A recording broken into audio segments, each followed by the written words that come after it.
Mayor Vico Soto di matatawaran ang galing sa paggugobyerno at Philippine government. Anyari? Yan ang pag-uusapan natin patungkol sa kinabibiliban at hinahangaan nating alkalde ng Lungsod Pasig ngayong araw po ng Biyernes. Pero bago natin talakayin yan mga kaparokya, humiling ako na pakisubscribe ang aking YouTube channel. Paki-like and share na din po mga kaparokya para mas dumami pa po ang makapanood ng video natin. Maraming salamat po sa inyo mga kaparokya. So yun nga mga kaparokya, may nakita po tayong post from Prince Umpad patungkol nga po kay Mayor Vico Soto kung saan piniflex nito kung gaano kahusay ang Pasig Mayor sa paggugobyerno. So basahin natin ang post niya mga kaparokya at try po nating i-analyze. Pasig Mayor Vico Soto saves 1 billion every year without raising taxes, while Finance Secretary Ralph Recto is proposing to increase capital gains, donors, and estate taxes from 6% to 10% to collect 300 billion by 2030. So sabi dito mga kaparokya, bakit daw si Mayor Vico Soto nakapag-save or nakapagtipid ng 1 billion a year nang hindi tinataas ang tax ng Lungsod Pasig? Bakit ang gobyerno natin sa pangunguna ng Finance Secretary na si Ralph Recto ay nagbabalak magtaas ng tax para makalikom ng 300 billion sa taong 2030? So hindi biro ang 300 billion mga kaparokya, malaking halaga po yan. At within 5 years dapat maabot yung halaga na yan. Grabe talaga mga kaparokya. Ang mga government officials at politician dito sa bansa mas inuuna ang mangurakot kaysa sa kapakanan po ng sambayanang Pilipino. So tuloy po natin mga kaparokya. Pasig shows that when public funds are managed properly, tax hikes are unnecessary. Through transparency and firm governance, Mayor Vico delivers real savings without adding burden to the people. Tumpak mga kaparokya, I agree with what he says mga kaparokya. Talagang ipinapakita ng Pasig na sa pamumuno po ni Mayor Vico Soto na hindi kailangan taasan ng tax at hindi kailangan ipapasan sa tao ang kakulangan ng gobyerno kung maayos ang pamamahala ng namumuno sa bansa natin. Tulad ng nangyayari o ginagawa sa Pasig na instead na itaas ang tax ay binaba pa nila. Kaya sobrang taas ng paghanga ko sa local government ng Pasig. Nakakainggit ang Pasig, nakakainggit ang mga Pasigueños. Taxation should be the last resort, not the first solution. Fix the system first, serve the people first. Grabe, that is really indeed mga kaparokya. Ginagawa na kasing business ng gobyerno ang binabayad na tax ng mga tao tapos hindi pa maganda ang service ng mga politician or mga government agencies or government official na akala mo mga entitled na sa posisyon. Buwis naman ng tao ang nagpapasweldo sa kanila. Kaya kailangan talagang ayusin ang pamamalakad dahil kung maganda at maayos ang pamahalaan, hindi kailangan pasanin ng tao ang kakulangan ng gobyerno.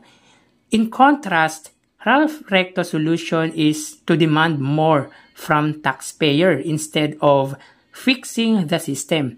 Yun nga mga parokya, they don't even know siguro yung how to fix the system. Actually, kung isang tao lang ang maayos, ang matino, lalamunin lang siya ng sistema ng pagkaganid ng mga ito. Kaya si Mayor Vico Soto sobrang nakakahanga dahil hindi siya nagpapadikta kung kanino man. At talagang salang-sala ang gusto niyang makasama sa trabaho. Yung tulad ng may prinsipyong meron siya. Kaya maayos ang pamahalaan ng Lungsod Pasig dahil po sa pamumuno or dahil po sa kanya.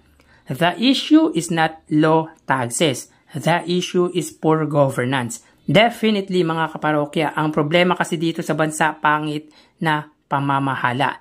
Kasi kung maayos ang pamamahala ng gobyerno, hindi magkakaganto ang bansang Pilipinas. Uunlad ang Pilipinas kung maayos ang namumuno sa ating bansa. A government that fails to manage existing resources has no right to ask for more. Higher taxes will not solve corruption. Good leadership will. Kaya kayamanan para sa akin mga kaparokya si Mayor Vico Sotto. Kaya dapat magkaisa ang tao dahil maraming against sa good governance ni Mayor Vico Sotto. Maraming local at national politician malamang ang kaaayawan si Mayor Vico Sotto dahil ang good governance nito ay nagre-reflect po sa ginagawa nila. Yung mga korakot na mga politician dito sa bansa. Hindi nga nila maipagmalaki ang ginagawa ni Mayor Vico Sotto. May narinig po ba kayong politician na talagang hangang-hanga sa ginagawa ni Mayor Vico Sotto? Siguro ilan lang sa mga humahanga sa kanya ay si Trillanes na ginagaya pa ang estilo niya. Ipinagmamalaki siya sa bawat caucus sa Caloocan. Si Panfilo Lacson, Tito Sotto, Mayor Benjamin Magalong lang ang mga narinig kong politician dito sa bansa na ipinagmamalaki si Mayor Vico Sotto. The rest, wala na po akong narinig, kundi yung mga tao na lang ang nag-aangat kay Mayor Vico Sotto dahil po sa ginagawa niya. Mga kurakot kasi mga kaparokya, kaya wag magpasilaw o madala sa mga negative na sasabihin ng mga ito against Mayor Vico Sotto. So yun nga mga parokya, sobrang agree ako dito sa sinabi nito ni Prince Umpad. Taong bayan ang papasan sa kakulangan ng gobyerno. Bakit nga kaya sa Pasig nakakapag-save ng 1 billion a year? Partida pa niya mga parokya, mababa pa ang tax nila. Tsaka hindi biro ang 6 to 10% additional tax na yon. Marami na pwedeng gawin ang mga taxpayer sa idadagdag na percentage. Kahit dagdagan ang buwis mga kaparokya, hindi pa din mawawala ang korupsyon sa bansa. Mas madadagdagan lang ang makukulimbat na mga nasa posisyon. Grabe na talaga mga kaparokya, maawa naman kayo sa mga Filipino. Nagpapakahirap para buhayin ang pamilya, kayo nagpapakasarap sa kaban ng bayan. Kayo na kahit tumaas ang tax ay mabubuhay kayo, hindi tulad naming mga taxpayer, mga mahihirap. Kaya dapat ingatan natin si Mayor Vico Sotto because he is a good leader. Tunay na kayamanan ng bayan si Mayor Vico Sotto. In the next coming year, hindi ako magtataka na gawa ng iba't ibang issue si Mayor Vico Sotto.